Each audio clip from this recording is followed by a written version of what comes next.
Algunos ven un final sin esperanza, mientras que otros ven una esperanza sin fin. La esperanza es más que un estado de optimismo. Es una persona que nos proporciona seguridad y certeza.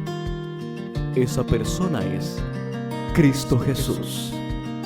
Y Él quiere hoy un encuentro contigo. Ya da inicio tu encuentro con la esperanza. Saludos a todos los que están sintonizando la programación de hoy de Encuentro con la Esperanza.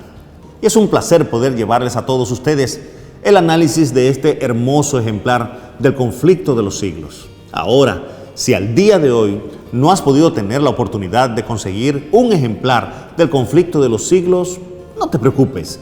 Más adelante te vamos a dar información valiosa para que puedas conseguir esta hermosa literatura. Hoy, como en los demás programas, el pastor Olbenis Gómez tiene un invitado especial. Lo dejamos con el comentario del día de hoy. Bienvenidos. ¿Qué tal, amigos? Estamos nuevamente con ustedes en su programa Encuentro con la Esperanza. Hoy estaremos dando un tema muy especial, es el capítulo 18 del conflicto de los siglos, pero hoy estaremos haciendo un resumen. Y por eso también nos acompaña nuestro amigo Max, que será también nuestro coinvitado en este momento y productor también del programa. Sí, saludos a todos nuestros amigos de Visión Global Radio, también a los que nos siguen por las redes sociales de la Asociación Occidental Panameña y también por la de Visión Global Radio, Visión Global Media. Así que le invitamos para que siga con nosotros en estos programas que esperamos que sean de bendición para todos ustedes. Hoy el tema está buenísimo, así que no se vaya, quédese con nosotros. Max, vamos a analizar hoy en el resumen de lo que vamos a ver de este capítulo, es cómo la venida de Jesús fue una promesa que se vio no solo en el Nuevo Testamento, sino desde el Antiguo Testamento. Y vamos a encontrar cómo ese deseo de Dios de darle una esperanza a la humanidad se comenzó a formar y a hacer algo muy plausible para todo el pueblo de Dios en los tiempos y en las generaciones que hemos vivido.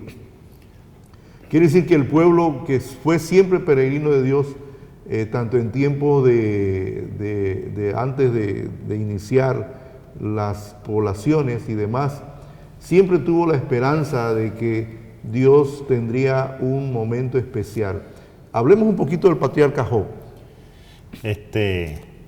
Nosotros conocemos la historia y la historia de Job fue tremenda, pero hay una parte textualmente que ahí en el libro de Job se encuentra, capítulo 19, los versos 25 al 27, que él mismo dice, pues yo sé que mi Redentor vive, y que lo verdadero, él será levantado sobre la tierra, y desde mi carne, dice, he de ver a Dios, a quien yo tengo de ver por mí mismo, o sea, por mis ojos, dice el texto, y le mirará, y yo no ya no como un extranjero. Así que el texto de Job, que nos da la esperanza, comenzando en el tema de hoy, con respecto a la segunda venida, nos habla de que eso va a ser una realidad. La venida de Jesús va a ser una realidad. Y él se aseguraba de que con mis ojos lo voy a ver. Lo voy a ver. Y encontramos escritos como en los Salmos. En el Salmo 52:4 dice la palabra de Dios: convocará a los altos cielos y a la tierra para juzgar a su pueblo.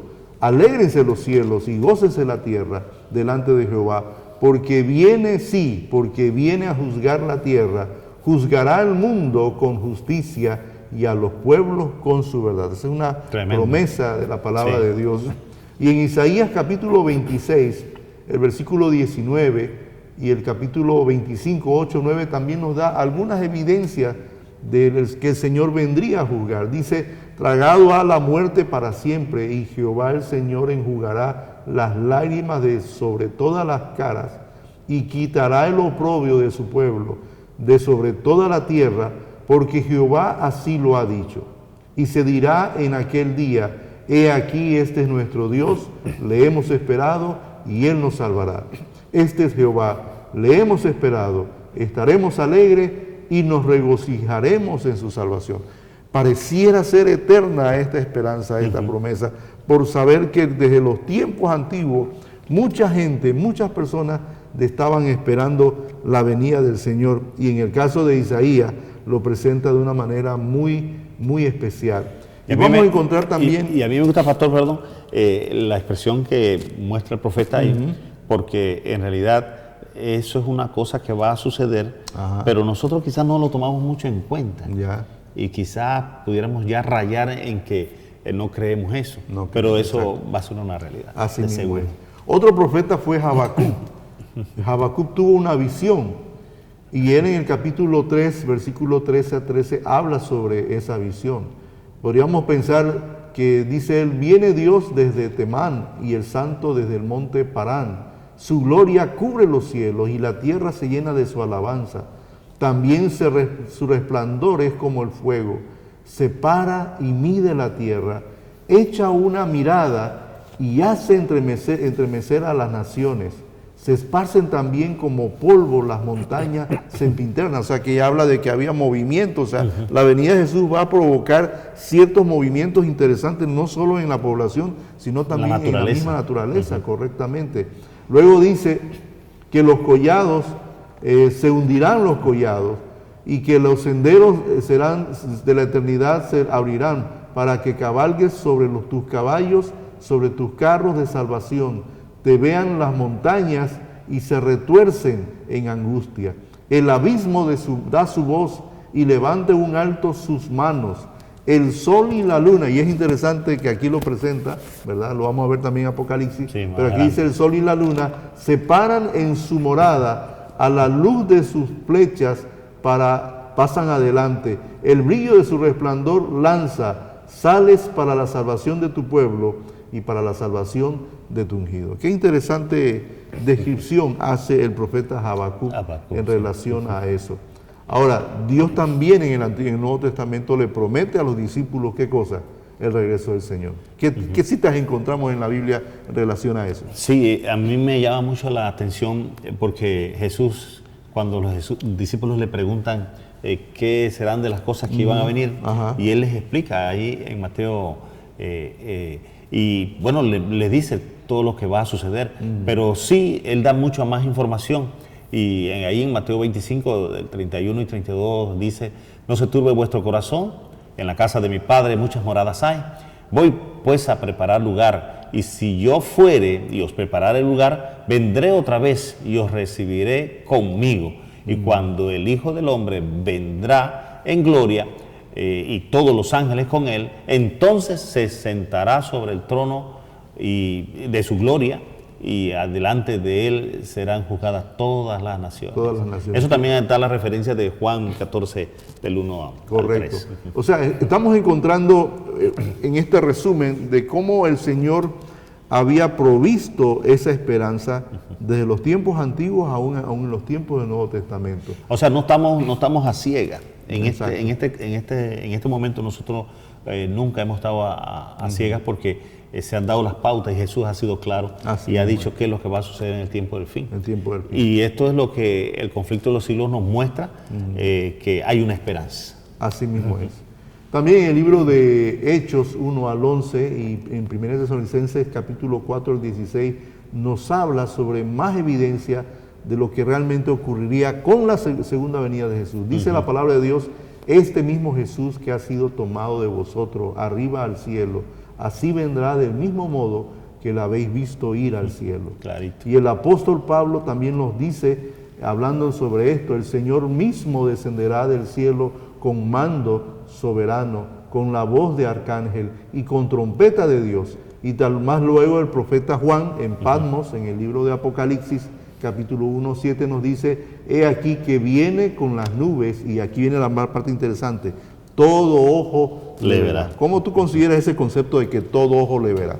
Bueno, yo pienso que las cosas han cambiado en el mundo, pastor, queridos amigos, porque hemos estado viendo que el mundo ha sido cambiante, y nosotros tenemos ahorita mismo la oportunidad de que si pasa un evento en el mundial, pasa en un país lejano por allá, nosotros lo vemos acá, Ya. en directo a la misma hora, Ya. aunque nos tengamos que trasnochar tarde en la noche, vemos el juego y todo esto sucede. Entonces esto que estamos hablando, muchos pudieran decir, pastor, todos le verán, sí, lo vamos a ver por televisión. Por televisión, por las redes. Por las redes. Pero en realidad no es así, no es así. Y estos textos y el conflicto de los siglos hace aclaración de que todo ojo lo verá, pero en vivo, en directo. Así es. Así que volviendo al concepto de Tesalónica, de lo que Pablo les presenta, les habla de una esperanza bienaventurada.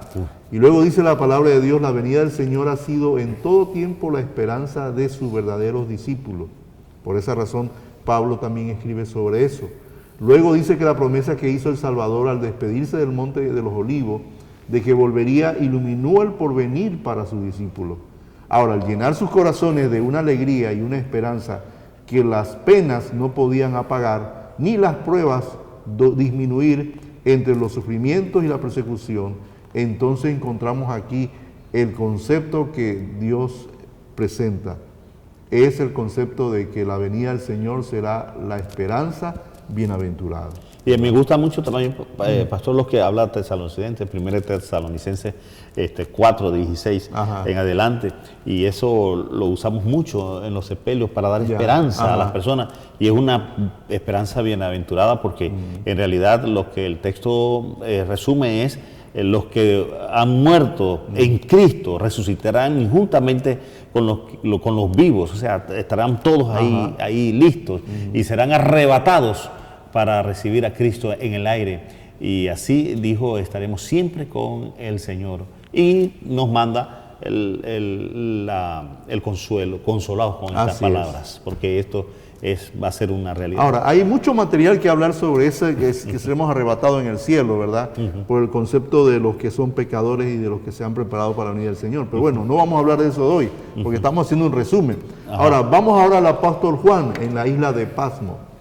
Él escribió algo muy importante en Apocalipsis 22:20, que dice de la siguiente manera: ciertamente vengo en breve, son palabras del apóstol Juan, y su anhelante respuesta expresa la oración que la iglesia exhaló durante su peregrinación. Ven, Señor Jesús. O sea, ahí está el concepto real.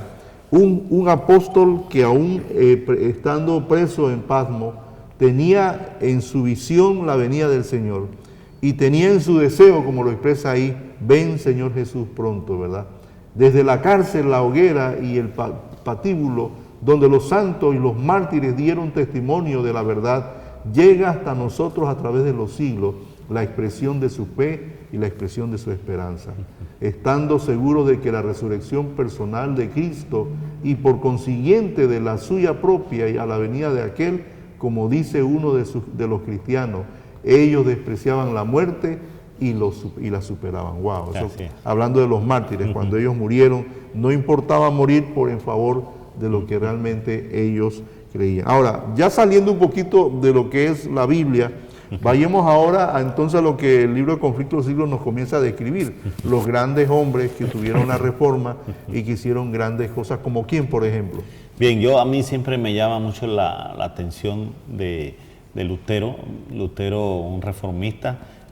Yo logré tener un libro que se llama Las 95 tesis. 95 tesis. Sí, correcto. eran 95, como si fuera una matutina, pero 95 de los que en realidad Martín Lutero, un comentario, tenía un comentario de todo lo que, de las cosas que pautó en esa vez Martín Lutero, que clavó en esa puerta. Pero sí, Martín Lutero habla que él estaba verdaderamente convencido de que el día del juicio no tardaría, dice, más de 300 años. Wow. Dios no quiere ni puede sufrir más tiempo, dice, ver a las personas sufrir en este mundo malvado. Se hace y se acerca el gran día, dice, que el reino de las abominaciones será derrocado, será terminado, será eliminado. Así es. Y podríamos decir que también los valdenses acariciaban la misma fe de la venida del Señor. Igual Wycliffe aguardaba la aparición del Redentor como la esperanza de la iglesia que había en aquel entonces. Sí. Y todo aquel que escucha, que estudia este mensaje, tiene esa bendita esperanza de que Cristo vendrá y no tardará. Ajá. Melanchthon llegó a decir, este viejo mundo no está lejos de su fin. Y Calvino invitaba a los cristianos a desear sin vacilar y con ardor el día de la venida de Cristo. O sea, todos estaban enfocados en ese deseo, en ese anhelo. Otros grandes personajes que también hemos estudiado a través de estos temas que hemos dado, está por ejemplo Knox, Ridley, Latimer y Baxter.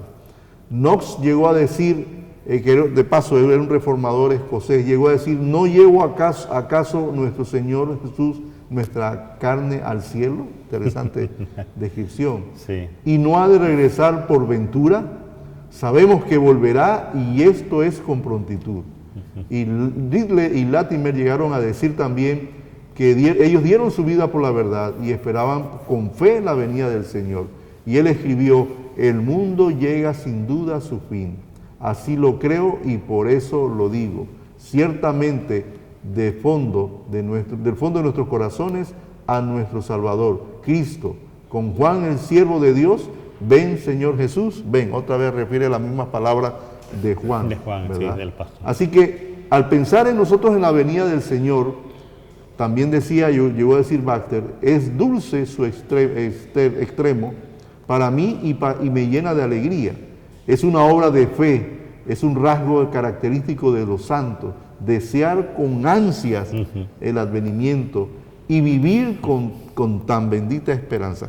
Yo siento que en este tiempo en que vivimos hay mucha gente que no abraza la fe de la venida de Jesús como debiera de ser. Algunos sí lo hacen. Estábamos viendo, por ejemplo, un video de los cristianos en China, ¿verdad?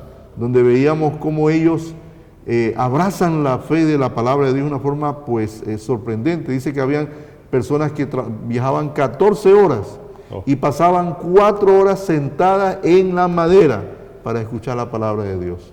Y cuando en algunos casos eran llegados a ser presos por el gobierno, que pasaban 3 años siendo presos, ellos usaban porciones de la Biblia, se lo memorizaban, a tal punto de que ellos no querían perderse por nada el mensaje de la Biblia. Y el locutor que estaba ahí entrevistándole, ellos le dijeron, nosotros quisiéramos ser como son los cristianos en América, decían ellos. Y el locutor le dice, no, yo voy a orar para que los de América sean como ustedes, porque verdaderamente ustedes tienen ese fervor, ese deseo de la palabra del Señor. Así que encontramos también declaraciones interesantes de estos grandes hombres, donde realmente su deseo, su anhelo era que el Señor viniera pronto. Dice Baxter, ese es el día que todos los creyentes debieran desear con ansia por ser el día en que habría de quedar consumada toda la obra de la redención. O sea, ellos esperaban que el Señor viniera pronto y consumara realmente todo lo que habría de hacer para cumplir su plan. Tal fue la esperanza de la iglesia apostólica y de la iglesia del desierto y de los reformadores en aquel entonces. Ahora, no solo predecía las profecías como lo ha de producir la venida del Señor, sino también que las señales que iban a anunciar. ¿Y de qué señales estamos hablando que ocurrirían? Bien, las primeras que mencionan, el sol, también el día más oscuro, el terremoto, el Lisboa, la luna. Sí. Y las estrellas. Sí. ¿En qué cita está eso? No. Lucas. Okay. Lucas 21, 25, ¿verdad? Ahora, veamos entonces, analicemos un poquito las señales. ¿Qué nos dice en relación a eso el libro de Apocalipsis 6, 12? Apocalipsis 6, 12 se refiere, Juan, el revelador, describe así la primera de las señales que iban a preceder al segundo advenimiento. Y esto más directamente fue hecho en un gran terremoto y el sol se puso negro como el saco de silicio, y hablando de vestido, ¿no? Así, negro. Y la luna se puso toda como sangre.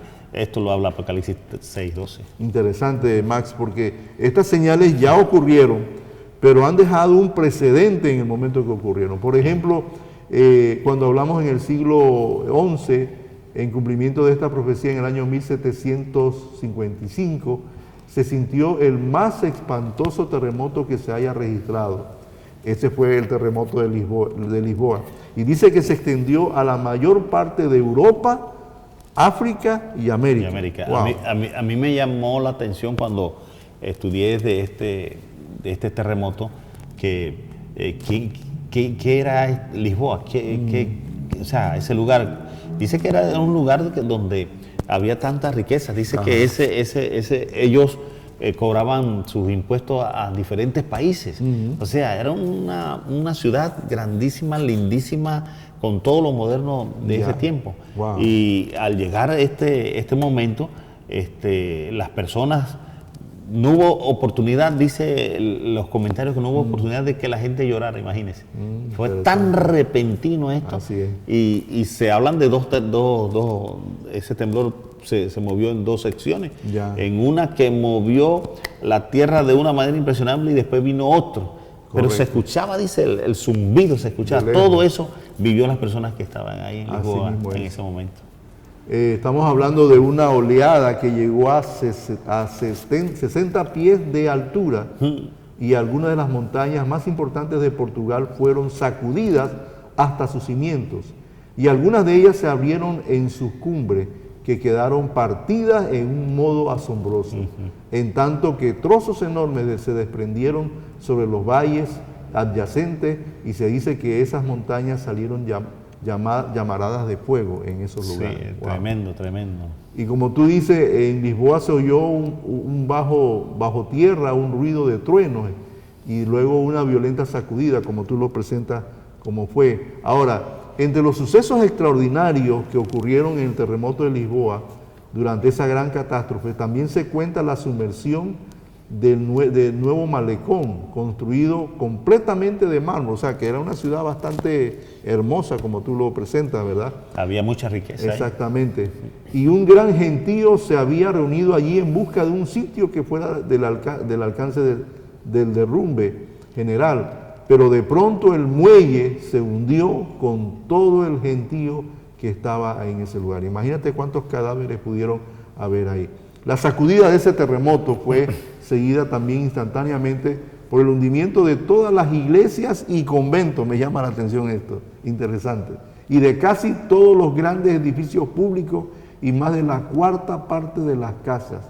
Una hora después estallaron en diferentes barrios incendios que se propagaron por gran violencia durante casi 3 días que duró la ciudad completamente destruida.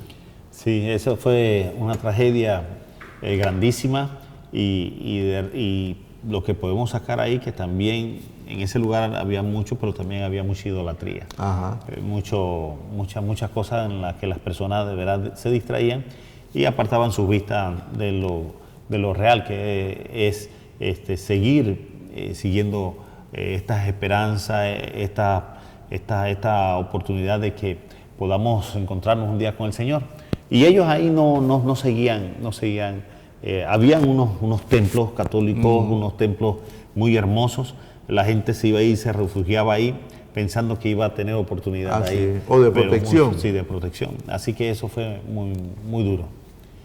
Sí, podríamos hablar que la gente corría de un lado al otro, diciendo con horror y espanto, llegó el fin del mundo, decían muchos de ellos ahí, ¿verdad? Las madres se olvidaban de sus hijos y corrían de un lado para otro, llevando crujidos, y desgraciadamente muchos corrieron a refugiarse en las iglesias, como tú mencionas, pero fue en vano, porque hasta ahí llegó también la destrucción. Sí. Ahora, ¿qué hablamos de las señales del sol y de la luna? Bien, a mí me llama mucho la atención ahí, porque en realidad estos sucesos no fueron seguidos año a año. Así es. Y 25 años después apareció la segunda señal, y esta es mencionada en la profecía sobre el oscurecimiento del sol y de la luna. En aquellos días, después de aquellas aflicciones, el sol se oscurece y la luna no da su resplandor. Me llama la atención esta cita de Marcos 13:24, porque eso fue así, eso fue así. Los 1260 días o años terminaron en 1798. La persecución había concluido casi por completo desde hacía casi un cuarto de siglo.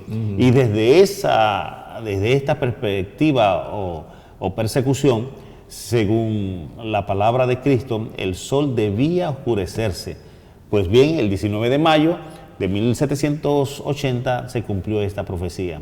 Fue el día oscuro del 19 de mayo de 1780.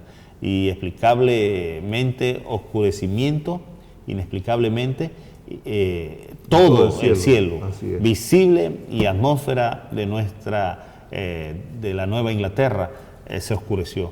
Me llama mucho la atención que siempre contamos con respecto a esto de que el sol se oscurece, lo contamos de una manera sencilla, de que se oscureció y que los animales regresaban a su confundidos, pero hubieron lugares muy que la cosa fue tan dura que no pudieron ver hasta el reloj, no podían ver la hora. Eso era difícil. Un testigo ocular que vivía en Massachusetts describe el acontecimiento de este modo siguiente. Por la mañana, dice, salió el sol y todo el mundo salió tranquilo, despejado, pero pronto se nubló. Las nubes fueron espesándose y del seno de la oscuridad se llenaba toda la tierra y brillaron algunos relámpagos y se oyeron truenos y cayó un leve aguacero. A eso de las 9, o sea, 9 de la mañana, las nubes se atenuaron y revistiéndose un tinte cobrizo y demudaron el aspecto del suelo, de las peñas, de los árboles, y al punto que no parecía ser de nuestra tierra. A los pocos minutos, un denso nubarrón negro se extendió por todo el firmamento, dejando tan solo un estrecho borde en el horizonte y haciendo tan oscuro el día como suele serlo en verano. A la hora de la noche. A las 9 de la noche. Estamos hablando de que era en la mañana, a las 9 de la mañana se oscurece todo y pareciera que fuera a las 9 de la noche. Las 9 de la noche. Interesante. Y muchos hablan también, la historia habla que muchos decían que en realidad lo que había sucedido era siempre en Canadá. Hay unos incendios grandísimos y muchos decían que había sido eso, que en Canadá y se había ido el humo para allá y había hecho eso, pero se debió haber quemado todo Canadá para poder oscurecer de tal manera ese lugar allá. O sea, ahí se habla de que había una total oscuridad. La luna, dice, fue la profunda oscuridad del día, fue seguida unas 2 horas antes de la caída de la tarde, y por un aclaramiento parcial del cielo, pues pareció que todo el sol se había oscurecido por completo y vino una neblina negra, densa. Después de la puesta del sol, las nubes volvieron a apiñarse y oscureció muy pronto, y la oscuridad de la noche no fue menos extraordinaria y terrorífica, porque la razón era porque casi no había luz, o sea, era luna llena y ningún objeto se distinguía sin la ayuda de una luz artificial, o sea, se había quedado totalmente oscuro. La gente usaba guaricha, usaba velas para poder verse, así que eso fue algo interesante, ver cómo la gente no podía verse. Dice que era casi similar a lo que ocurrió en las plagas de Egipto, cuando también se oscureció el día, ¿verdad? Era interesante ver esa descripción. Fue una oscuridad muy grande. ¿Cómo lo ve un testigo en ese sentido? Un testigo dice que, ocular de esa escena, dice que no pude sustraerme, dice, en aquel momento a la idea de que si todos los cuerpos luminosos del universo hubiesen quedado envueltos en imperable oscuridad, dice, o hubiesen dejado de existir, las tinieblas no habrían podido ser más intensas, dice. Interesante, es interesante esa descripción. Ahora, en Joel 2:31 nos dice que el sol se tornaría en tinieblas, así lo dice, y la luna en sangre. antes de que venga el día grande y espantoso de Jehová. O sea que esta señal no solo está registrada en el Nuevo Testamento, sino que en el Antiguo lo presenta y nos habla sobre este concepto. Para entender esto, mis queridos amigos, Cristo había mandado a sus discípulos que se fijasen en las señales de su advenimiento. Eso está en Mateo capítulo 24. Y que se alegrasen cuando viesen las pruebas que se acercaban. Cuando estas cosas comenzaren a hacerse, dijo él, mirad y levantad vuestras cabezas, porque vuestra redención está cerca. Llamó la atención de sus discípulos a los árboles a punto de brotar en primaveras y dijo, cuando ya broten viendo de vosotros mismos, entendéis que el verano está cerca. Así también vosotros, cuando veis estas señales, entended que está cerca el reino de los cielos. Eso está en la cita de Lucas capítulo 21 y el verso 2.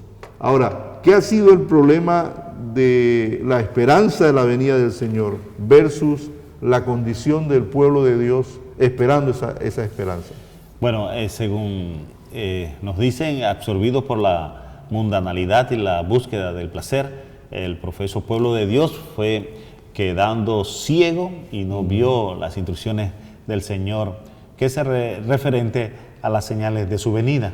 Tal fue el caso especialmente de la iglesia de los Estados Unidos de Norteamérica, la libertad y comodidad que gozaban todas las clases de la sociedad, el deseo ambicioso de las riquezas y el lujo que creaban una atención exclusiva a juntar dinero, más dinero, la ardiente persecución de la popularidad y el poder. O sea, el deseo de tener más, más riquezas, correcto. Que se parecía estar al alcance de todos, indujeron a los hombres a concentrar sus intereses y esperanzas en las cosas de esta vida. Y por proponer para el lejano porvenir, el futuro. Aquel solemne día en que el presente estado de estas cosas habría de acabar. Es interesante ver cómo esta indiferencia hasta el día de hoy se nota. La gente no está preocupada que si viene el Señor o no viene. O sea, para muchos eso es algo que ya está olvidado en el pasado. Así es. Sin embargo, cuando hablamos de la apostasía, de la palabra de Dios nos da evidencia de que será en los tiempos como fue en Noé, dice la palabra de Dios. Había febril en los negocios mundanos, había sed de los placeres, los seres humanos iban a comprar, vender, sembrar, edificar, casarse y darse en casamiento, como dice la palabra de Dios, y se olvidaban entre tanto del día y de la vida futura que podían llevar en relación a esto. Y por algo el Señor nos amonesta, ¿verdad?, con relación a esto, y Él dice, mirad pues por vosotros mismos, no sea que vuestros corazones sean entorpecidos con la glotonería, la embriaguez y los cuidados de esta vida.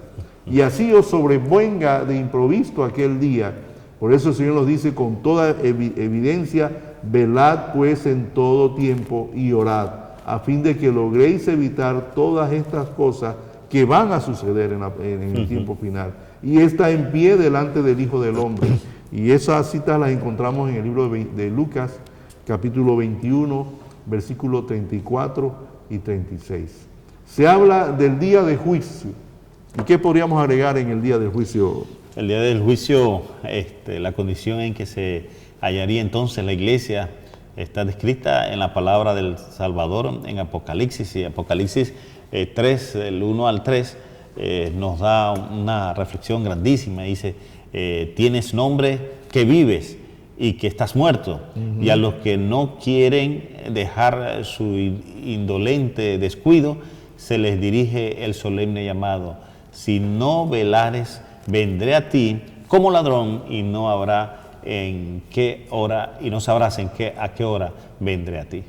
Así mismo es. Así que esto evidencia entonces que hay un día grande que el Señor va a venir, un día terrible, un día en el cual el ser humano podrá entender los juicios de Dios. Eso lo presenta Joel 2:11. La pregunta será, ¿quién soportará la aparición de aquel de quien está escrito, tú eres de ojos demasiado puros para mirar el mal, ni puedes contemplar la iniquidad? Eso está en el libro de Habacuc, capítulo 1:13. Y también vemos también que Estas palabras las describe claramente los profetas cuando hablan de que en el tiempo que el Señor venga habrán conocido los juicios y también habrán conocido la obra que el Señor viene a hacer. En Oseas se dice, será el día de Jehová tinieblas y no luz, oscuridad que no tiene resplandor. Eso lo encontramos en la palabra de Dios. Y luego dice en Sofonías, sucederá en aquel tiempo, dice el Señor, que yo registraré a Jerusalén con lámparas y castigaré a los hombres que como vino están asentados sobre sus heces, las cuales dice en su corazón, Jehová no hará bien, ni tampoco hará mal. O sea que Dios está bien con nosotros, no nos preocupemos, esto sigue adelante y el Señor al final no nos va a hacer nada malo. Sí, eso está en Sofonías 1:12, versículos 18 y versículo 13.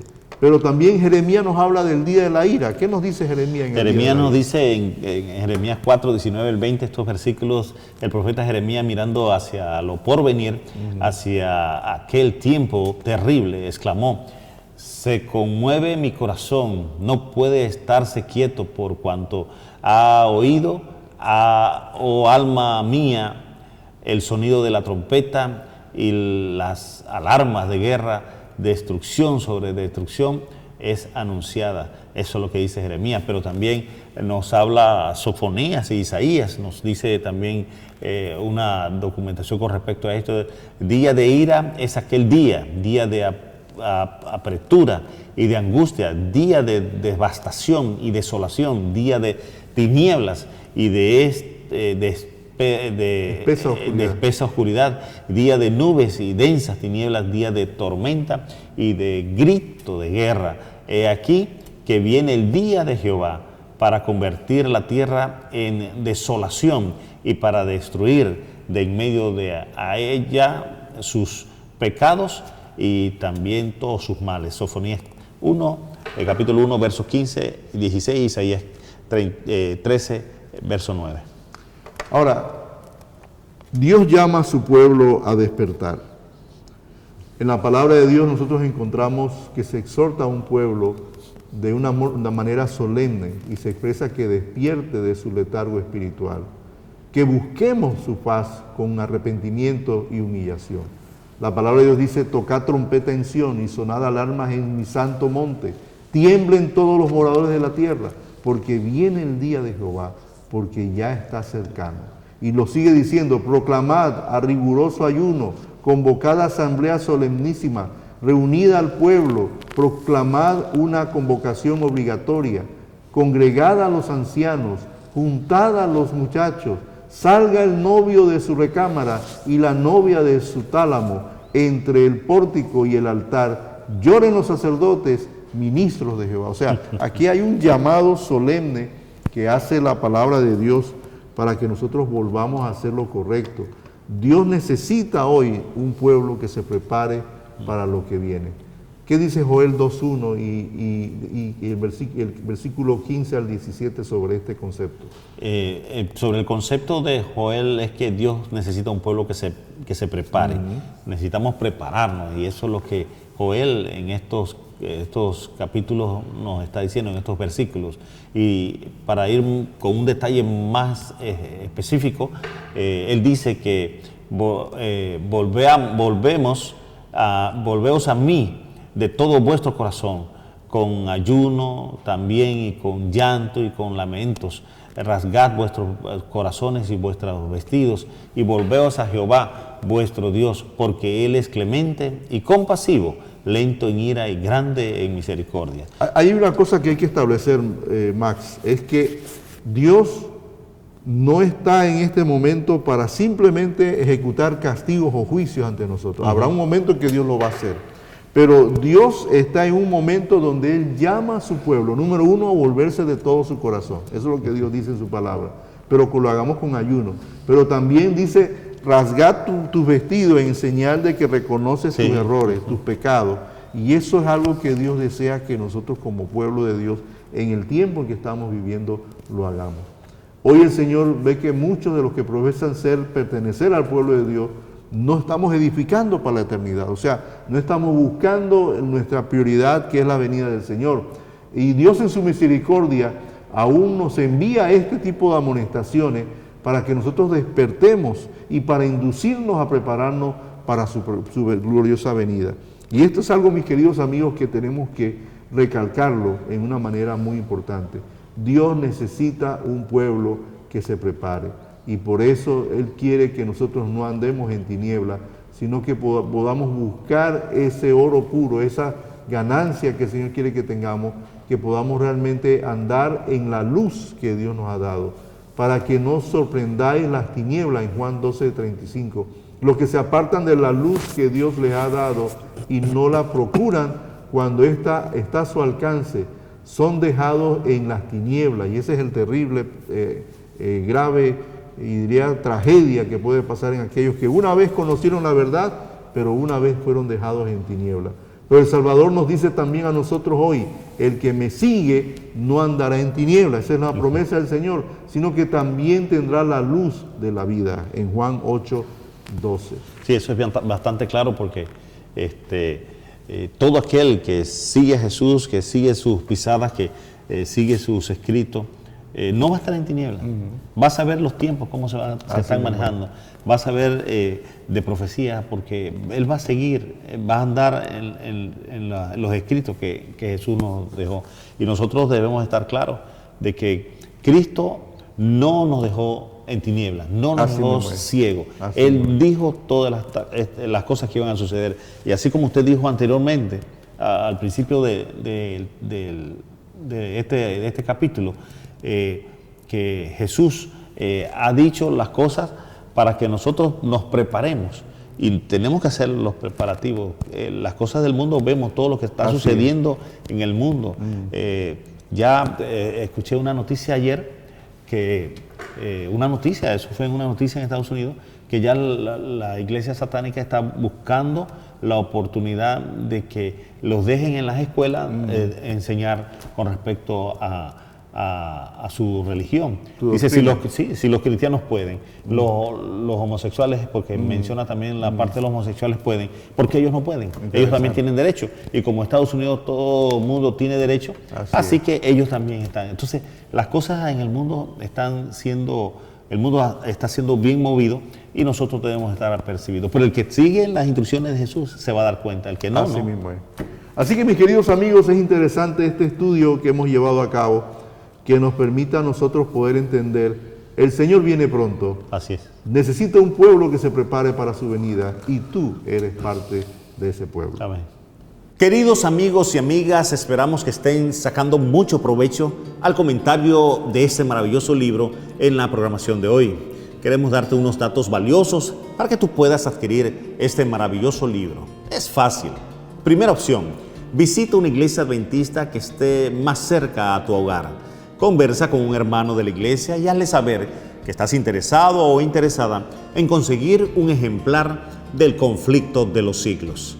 Segunda opción: haz tu solicitud a través de los siguientes números de teléfono: 6235-1278 o el 6940-5252. Te los repito: 6235-1278 o el 6940-5252. Lo puedes ver ahí en pantalla, y escríbenos un mensaje de texto por WhatsApp, y de esa manera estaremos en contacto contigo. Tercera opción: puedes comunicarte con nosotros a través de nuestras redes sociales, @AOPadventistas y @Visión Global Media. Recuerda, no dejes pasar la oportunidad de tener este ejemplar del Conflicto de los Siglos en tus manos. De seguro será de gran bendición para ti y tu familia. Bien, amigos, volviendo nuevamente a nuestra parte ya final para cerrar, podemos decir, Dios vendrá de una manera especial. La palabra de Dios nos dice que cuando el Señor vino por primera vez, lo hizo de una forma muy interesante. Lucas nos hace recordar ese momento cuando se cantaban en la llanura, los pastores cantaban gloria en las alturas a Dios y sobre la tierra paz entre los hombres. Eso lo cantaban los ángeles, dando a entender que había una verdadera anuncio importantísimo, la venida del Señor. Otros, en la historia de Belén, nos recuerda que esa venida del Señor fue una venida que solo algunos la aprovecharon, porque había incredulidad, muchos su orgullo y su amor propio no les permitía conocer y reconocer que estaban ante la venida del Mesías como un bebé, no lo pudieron reconocer. Y también evidentemente pues ocurrirá algo similar en la venida del Señor. La pregunta es, ¿quiénes esperan a Jesús hoy en nuestro tiempo? Sí,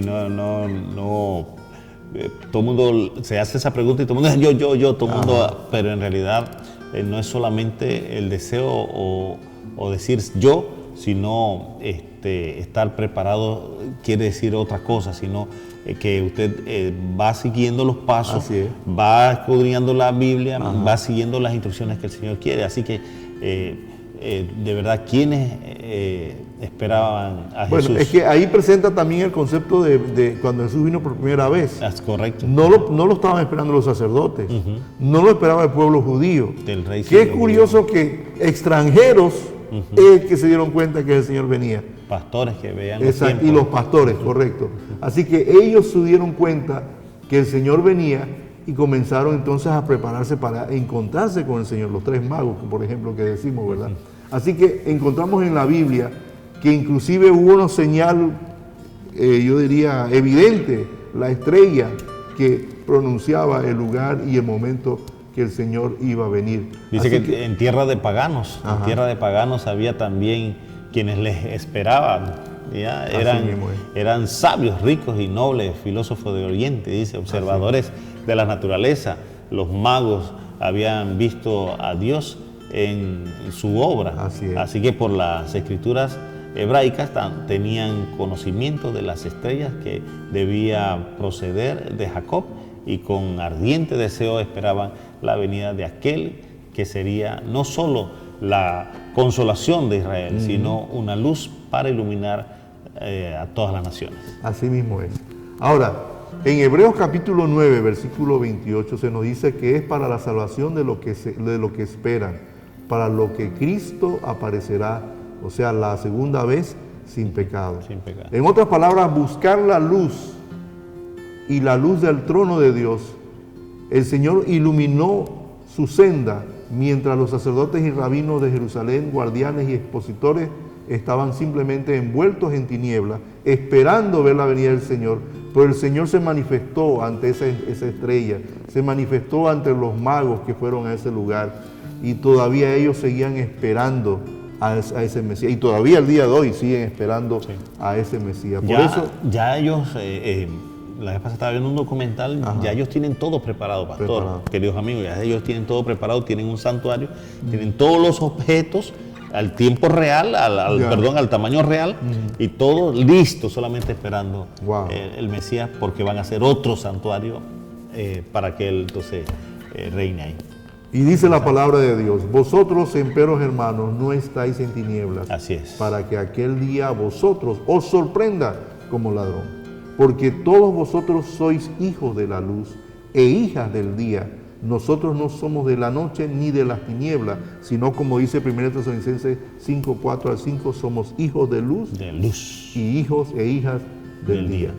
Ahora, la pregunta es, para ir terminando, ¿estamos nosotros listos para recibir al Mesías, al Señor Jesús por segunda vez?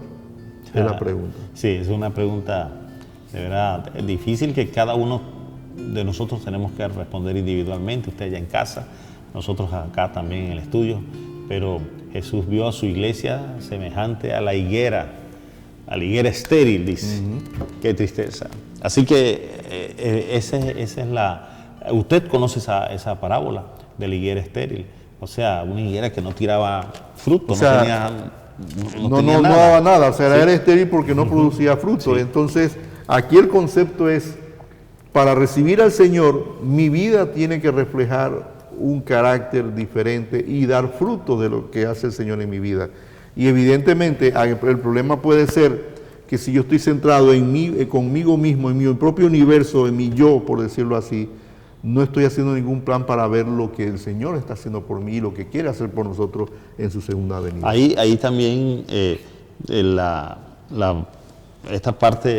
parábola habla de que este árbol, esta higuera, reflejaba que tenía fruto, o sea, reflejaba, porque tenía muchas hojas Ya, y tenía todas las se veía condiciones. frondoso. Sí, pero en realidad no tenía. No tenía. Entonces, eso es lo que, según lo que nosotros debemos aprender, es que nosotros tenemos que dar frutos. Así Tenemos que ir en esa dirección. No podemos ser, y esa fue la situación con la cual Jesús ve a la iglesia, Así de mismo forma es. estéril. Así que mis queridos amigos y hermanos, estamos analizando y concluyendo de que seguir el sendero de la verdad implica que nosotros también seamos conscientes del tiempo en que vivimos y que aprendamos de la palabra de Dios que nos dice que el Señor viene pronto y que el Señor quiere que realmente nosotros comencemos a apreciar su venida y que hagamos planes para estar con el Señor. Dice una cita: a menos que la iglesia siga el sendero que le abre la providencia y aceptando cada rayo de luz, cumpla todo deber que le ha sido revelado. Dios tiene un plan, Dios Amén. tiene una iglesia. La pregunta es, ¿cuál será tu lugar en la venida del Señor? ¿Dónde estarás tú cuando el Señor venga? Sí, estaré en ese plan. Sí, Es interesante, ¿verdad? Porque nos presenta a nosotros lo que el Señor quiere hacer en nuestra vida. Dios requiere, mis queridos amigos, de que su pueblo obre de fe y obediencia, que nosotros correspondamos a las bendiciones, que correspondamos a los privilegios que Él nos concede, especialmente cuando nosotros somos obedientes y en nosotros esa constancia de dejar todas aquellas cosas que nos afectan o nos impiden seguir al Señor. haciendo sacrificio. Haciendo sacrificios, correcto. Entrañar una cruz. Y por esto fueron tanto los profesos discípulos de Cristo que se negaron a recibir la luz del cielo, y como los judíos de antaño no conocieron el tiempo de su visitación, Lucas 19, 24. O sea, eso habla de que los que eran discípulos, los que se creían ser seguidores de Dios en aquel entonces, no reconocieron cuando el Señor vino. Y lo mismo puede pasarnos hoy. Usted conoce al Señor, usted ha conocido el Evangelio, pero usted puede estar negando su venida simplemente porque no la reconoce o no la quiere ver. Y bueno, y ahí también dice que con respecto a por causa del orgullo de las personas de ese tiempo, el Señor los dejó a un lado y reveló su verdad a los cuales, a los pastores de Belén, a los magos de Orientes, y prestaron atención, que sí estaban prestando atención a toda la luz que habían recibido. O sea que la historia triste que nos presenta el conflicto de los siglos en este capítulo, es que así como los magos y los pastores estuvieron atentos a la venida del Señor y todo un pueblo judío no lo estuvo, lo mismo puede pasar hoy.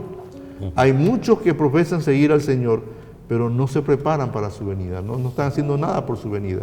Y aquí el Señor nos manda una voz de amonestación: velad y orad, porque no sabemos en qué momento el Señor vendrá. Mis queridos amigos, hemos llegado al final de nuestro programa. Esperamos que haya sido de bendición para usted y no se pierda el próximo, porque estaremos hablando de cosas mucho más interesantes de las que hasta aquí hemos visto en su libro El conflicto de los siglos.